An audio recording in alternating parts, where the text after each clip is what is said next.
दुनिया के लाखों बीज जमीन में छुपा देती है और फिर जगह भूल जाती है। अच्छे कर्म करिए और भूल जाइए, समय आने पर वह फलेंगे जरूर। पैसा तो सब कमाते हैं, दुआएं कमाओ, क्योंकि दुआएं वही काम आती हैं जहां पैसा काम नहीं आता। जो आपका गुस्सा सहन करके आपका ही साथ दे, उससे ज्यादा प्यार आपको कोई नहीं कर सकता। 2 हाथ से हम 50 लोगों को तो नहीं मार सकते, पर 2 हाथ जोड़कर हम करोड़ों लोगों का दिल जीत सकते हैं। जिससे उम्मीद हो, अगर वहीं दिल दुखा दे तो पूरी दुनिया से भरोसा उठ जाता है। इंसान अमीर तब होता है जब उसका परिवार उसके साथ होता है। अपने जीवन में दूसरों से कम अपेक्षाएं रखना ही अपने जीवन में अधिक सुखी होने का सूत्र है। यदि आपको जीवन से सीखना है तो पीछे देखिए। और समय किसी के लिए नहीं रुकता है, इसलिए आप अपने समय को किसी भी चीज के इंतजार में व्यर्थ मत गवाइए।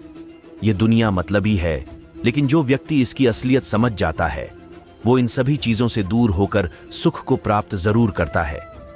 उम्मीद और भरोसा केवल खुद पर करते हैं, तभी जीवन में बेहतरीन परिणाम मिलते हैं। ज्ञान की बात यह है कि आप उन व्यक्तियों से बात कभी मत कीजिए जो आपकी भावनाओं की कदर नहीं करते हैं। श्रेष्ठ व्यक्ति कभी भी अपने ज्ञान का प्रचार नहीं करते हैं, बल्कि उनका ज्ञान उनके लिए प्रचार करता है। माता पिता की सीख मानना अच्छी बात है, लेकिन उनकी कही गई गलत बातों को मान लेना आपकी मूर्खता है। लालच एक ऐसी बीमारी है जो अगर एक बार किसी व्यक्ति को हो जाए तो वही किसी दूसरे से राय लेना अच्छी बात है, लेकिन अपने जीवन का पूरा कंट्रोल उसी को दे देना मूर्खता के सिवाय और कुछ नहीं है। उम्मीद रखना अपने से, लेकिन भरोसा भी अपने पर ही करना, क्योंकि दूसरे सिर्फ उनके मतलब के लिए आपसे छल की उम्मीद ही रखते हैं। किसी को अपने स्वार्थ के लिए मजबूर करना उसी पाप के समान है जो पाप हम किसी के अधिकारों को छीन कर करते हैं। स्वभाव में सरलता और विनम्रता व्यक्ति की कमजोरी नहीं होती है, यह उसका संस्कार होता है।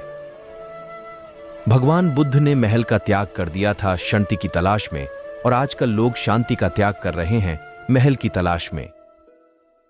किसी की गलतियों पर गुस्सा करने से पहले उसकी परिस्थितियों को एक बार समझने का प्रयास करो। यकीन मानिए, आपको कभी गुस्सा नहीं आएगा। व्यक्ति को हमेशा छोटी छोटी गलतियों से बचने का प्रयास करना चाहिए, क्योंकि व्यक्ति को पहाड़ों से नहीं पत्थरों से ठोकर खाता है। सकारात्मक विचार जैसे ही नकारात्मक विचार में परिवर्तित होते हैं, वैसे ही व्यक्ति की हार की शुरुआत हो जाती है। धन भी क्या चीज होती है, जब इंसान के पास आती है तो वह खुद को भूल जाता है, और जब जाती है